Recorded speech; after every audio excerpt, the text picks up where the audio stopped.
That is a Neta V, and imagine in 3 years going from that to this. In half the time it took Tesla to change the Model 3's bumper.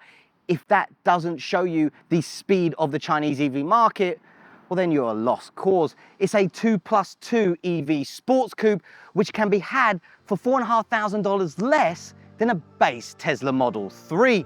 That is my pick of the Shanghai Auto 2023 show, the NETA GT, and this is China driven. Imagine getting hyped over a strip of LEDs.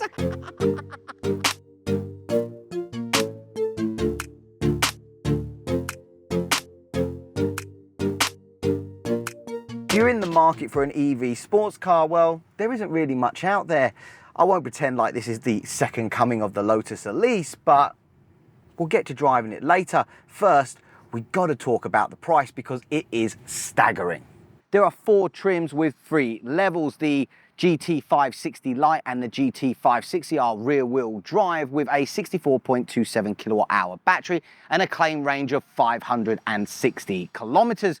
The feature-stripped GT 560 Lite comes in at just under $24,500, while the GT 560 comes in at under $26,000. Next up the rung is the GT 660, costs a couple of $1,000s more, and it comes with a larger 74.48 kilowatt-hour battery, and you guessed it, a claim range of 660 kilometers. It is, however, still rear-wheel drive. If you want dual motor action, then you'll have to fork out $31,000 for this, the GT 580. It will do 580 kilometers, as the name suggests, and it has a larger 78 kilowatt-hour battery. What performance exactly it brings? We'll talk about that later. Fast charging for 38% takes around half an hour for all models, and depending on the battery size, slow charging is going to take you between 11 and 14 hours. Before we talk about the important stuff, let's talk about stuff that doesn't matter, like the practicality of a 2+2 sports coupe. Now, the rear trunk space here is 297 litres and an additional 50 litres of frunk space. I mean, 347 litres for a sports car, I mean, that's not too bad. What about the exterior? Well, look at it. It looks the part and it turns heads. That's half the game with a sports car. In my eyes, the front end is very insectile. I can't place my finger on exactly why. Maybe it's the wide bowing shape of it or these long headlights. However you slice it, it looks like an alien insect to me. It looks poised, it looks striking, it looks sexy, it looks sporty. And I also love the fact that this emblem actually lights up, but in the daytime, you wouldn't know it. Down the side, it's all sport, a relatively long nose and that swooping roofline going into the rear with a slight lift in that straight belt line. Stuff of dreams. The diamond cut alloy rims are a nice touch, 19-inch across all models, and they're wrapped in Michelin Pilot Sport 4s, an acclaimed summer performance tyre. That's pretty impressive for a car at this price point. The rear 3/4, I mean, come on. I love the fact that it's basically all glass, the windscreen through the roof to the rear window, just framed by these bubblegum blue pillars. There's a little bit of detailing on the quarter window and a relatively flat boot lip, perfect for adding your own aftermarket spoiler. And yes, modified NETA GTs are already turned up online, looking ever so sweet when dropped low. The rear end is a little bit plain. There's nothing wrong with it, but compared to that alien insect looking front end, there's much less fanfare back here. There is a darkened kind of lower fascia here with a rear diffuser, and the rear lights do house an interesting pattern. And obviously being a sporty car, it's got the hips to match.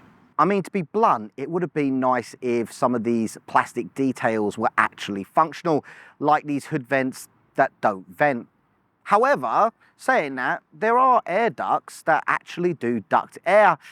But if you're worried about it being all show and no go, don't be, because the all-wheel drive's got more than enough performance. Unfortunately, the rear-wheel drive models do leave something to be desired. 0 to 100 times are 6.7 and 6.5 seconds.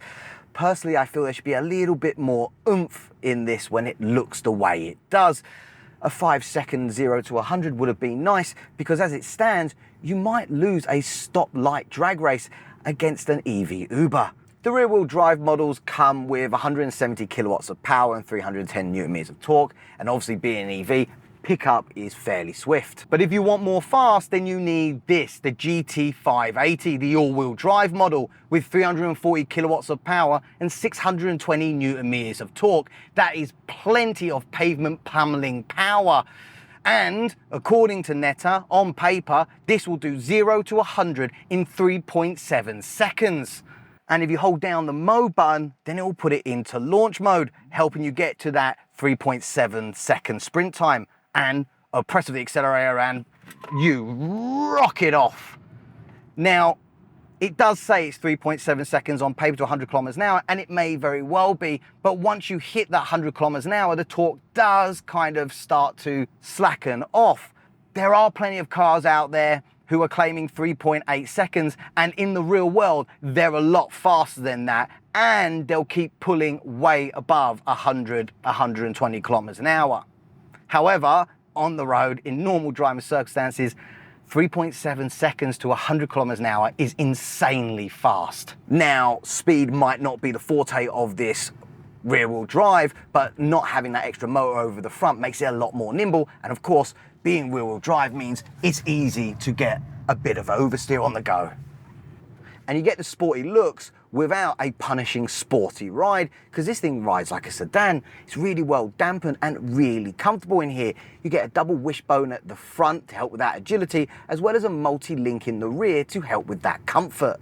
Now, this is no hardcore racer. Around the corners, you will feel the body roll. And as I said, the ride is very, very nice in here. But it is nice to have that kind of duality. You can pick the all-wheel drive and have the kind of fun that it allows you to have without being too intimidated, or you can go for straight line speed with this all-wheel drive model. Basically, pick your poison. They should 100% cut the roof off this and make a convertible, because I think it would sell like absolute hotcakes. It may even drag in a audience that own more expensive cars, but just want something a little bit fun. Before we start, let's reiterate that this is under $25,000, so don't be expecting miracles in here.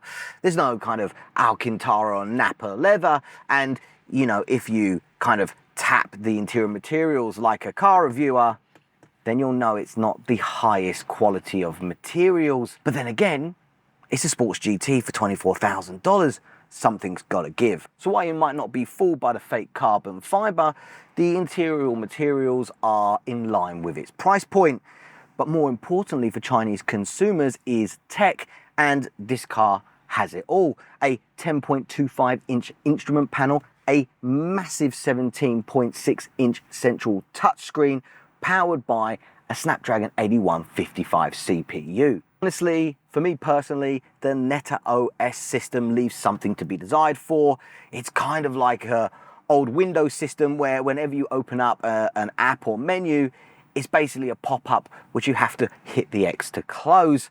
But it is fast and responsive. Something that actually took me by surprise was this 12-speaker no-name surround sound system. It's super clear and punchy, especially in the mid-range, and with the built-in seat speakers, you get a nice bit of bass pumping through your spine. The front seats have heat and ventilation. There's ambient lighting in here that pulsates to the music, you know, all that normal Chinese EV stuff which Tesla has only just managed to catch up on. The voice assistant in here, I mean, it's not the best, but don't worry, it's still streets ahead of any foreign automaker's voice assistant. Overall, it delivers on style and tech, arguably more important for the young buyers this is aimed at. The interior material qualities are in line with the price point, and that's fair enough. You can't have your cake and eat it, greedy. It's a 2+2 coupe, so you can't expect a lot of rear comfort for adults in here. And me, standing at a mighty 1.7 meters, well, I barely fit in here headwise, and once you move those seats back, I just have enough headroom, but my feet are being absolutely crushed, and I cannot move them anymore. It would be great if these seats could actually be electronically lifted up so your feet aren't completely pinned to the floor. Apart from the disabling leg and foot room, there is really nothing back here. You almost feel lucky to even have a place to park your bum. Honestly, if you want to lose friends, suggest a 5-hour road trip and shove them in the back of this. That's a surefire way. In terms of ADAS for the NETA GT, it comes standard with Horizon Robotics Journey 3 chip, which has 5 tops. However, I believe that it comes with dual, so therefore 10 tops total. There's also an additional Texas Instrument TD4A chip that can be had as well. And obviously there's an optional L2 system, which is going to be fairly basic, I would assume, kind of lane keep assist and ACC. There is, however, a lot of other kind of safety systems which will bing and bong at you like a madman. Honestly, it is very high strung. Even sitting in traffic, it will start going off when the cars are next to you. So if you own one, I suggest maybe turning the sensitivity down. When NETA unveiled this at the Auto Show this year, they called it a junior sports car, AKA my first sports car. And for the price and performance, you can see why. Sure, the interior may be at its price point, but tech and features, it's got them. And the looks, I mean, it's got that as well. And for young buyers, you can see why this might be an interesting proposition. This top-end performance model is $4,500 less than a base Model 3. I'm Will, that is a surprising NETA GT, and this was China Driven.